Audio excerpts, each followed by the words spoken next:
ಚಿಂದಿ ಉಡಾಯಿಸೋ ಖಾರ ಬಣ್ಣ ರುಚಿಯನ್ನು ನೀಡುತ್ತದೆ. ಮೆಣಸಿನ ಪುಡಿ ಚಿಂದಿ ಉಡಾಯಿಸೋ ಖಾರ ಬಣ್ಣ ರುಚಿ. ಇನ್ನು ಜಾತಿ ಗಣತಿ ಮರು ಸಮೀಕ್ಷೆ ವಿಚಾರಕ್ಕೆ ಸಂಬಂಧಪಟ್ಟಂತೆ 90 ದಿನಗಳಲ್ಲಿ ಮರು ಸಮೀಕ್ಷೆ ಪೂರ್ಣಗೊಳಿಸುತ್ತಾರೆ. ಇದಕ್ಕೆ ಸಮೀಕ್ಷೆ ಮಾಡೋದಕ್ಕೆ ಸಾಫ್ಟ್ವೇರ್ ಕೂಡ ಇದೆ, ದತ್ತಾಂಶಗಳು ಕೂಡ ಲಭ್ಯವಿದೆ.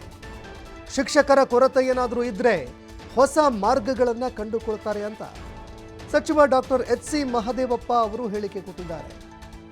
ಒಂದು ವೇಳೆ ಕೊರತೆ ಏನಾದರೂ ಕಂಡು ಬಂದರೆ, ಅಂದರೆ ಈ ಒಂದು ಸಮೀಕ್ಷೆ ಮಾಡೋದಕ್ಕೆ ಶಿಕ್ಷಕರ ಕೊರತೆ ಏನಾದರೂ ಬಿದ್ದಿದ್ದೇ ಆದರೆ ಅದಕ್ಕೆ ಅಂತ ಸಾಫ್ಟ್ವೇರ್ಗಳು ಇದ್ದಾವೆ, ದತ್ತಾಂಶಗಳಿದ್ದಾವೆ, ಆ ಕೊರತೆಯನ್ನು ನೀಗಿಸೋದಂತಹ ಮಾರ್ಗಗಳನ್ನು ಕಂಡುಕೊಳ್ತಾರೆ ಅಂತ ಎಚ್.ಸಿ. ಮಹದೇವಪ್ಪ ಅವರು ಹೇಳಿಕೆ ಕೊಟ್ಟಿದ್ದಾರೆ.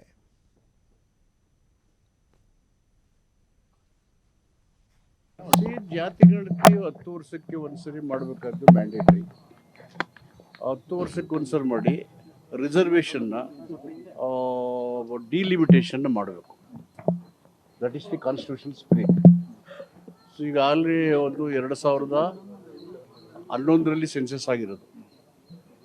11 ಅಂದರೆ ಎಷ್ಟಕ್ಕಾಗುತ್ತೆ? 22ಕ್ಕೆ ಆಗಬೇಕಾಯ್ತು. 3 ವರ್ಷ ಲೇಟ್ ಆಗಿದೆ.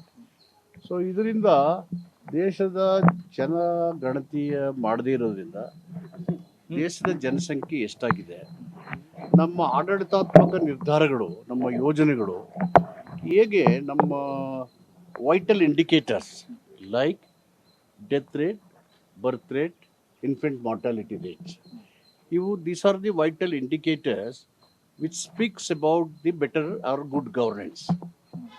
ಸೊ ಇದನ್ನು ತಿಳ್ಕೋಬೇಕಾದ್ರೆ ಜನಗಣತಿ ಆಗಬೇಕು ಒಂದು ಭಾಗ.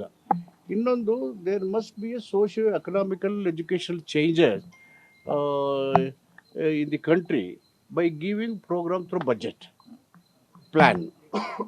ಅದು ಮಾಡಬೇಕಾದ್ರೆ ಜನರ ಸಂಖ್ಯೆ, ಅವರ ಶೈಕ್ಷಣಿಕ, ಸಾಮಾಜಿಕ, ಆರ್ಥಿಕ ಸ್ಥಿತಿಗತಿಗಳು, ಅವರಿಗೆ ಕೊಡಬೇಕಾದಂಥ ಸಂವಿಧಾನದ ಮುಕ್ತ ಅವಕಾಶಗಳು, ಇದೆಲ್ಲ ವಂಚಿತವಾಗ್ತಲ್ವಾ?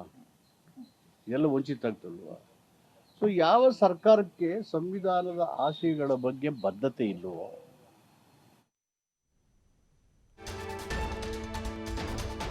ಇನ್ನು 10 ವರ್ಷಕ್ಕೊಮ್ಮೆ ಜಾತಿ ಗಣತಿ ಮಾಡುವಂಥದ್ದು ಕಡ್ಡಾಯ.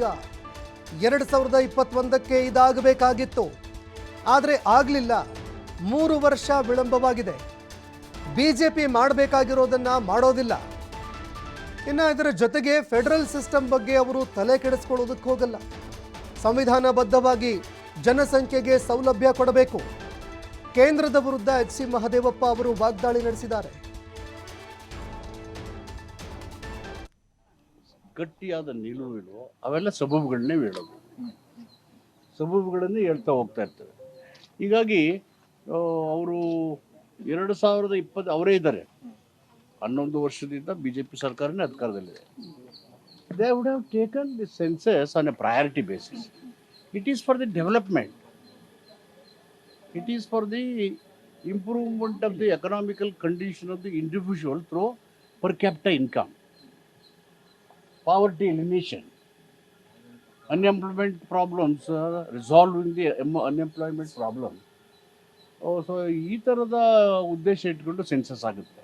ಸೊ ಬ್ರಾಡ್ ಮೀನಿಂಗ್ ಇರುವಂಥ ಒಂದು ಸಮೀಕ್ಷೆ ಅದು. ಅದನ್ನು ಮಾಡದೆ ಹೋದರೆ ನಾವು ಜನರಿಗೆ, ಸಂವಿಧಾನಕ್ಕೆ ಅನ್ಯಾಯ ಮಾಡಿದಂಗೆ. ಹೀಗಾಗಿ BJPಯವರು ಮಾಡಬೇಕಾದದನ್ನು ಮಾಡಲ್ಲ, ಯಾವ್ಯಾವ ಕಾಲಕ್ಕೆ ಮಾಡಬೇಕು, ಏನು ಮಾಡುವ ಲೆಕ್ಕ ಹೇಗಿದೆ ಹಾಗೆ ಮಾಡ್ತಾರೆ. ಜಾತಿ ಗಣತಿ 10 ವರ್ಷಕ್ಕೆ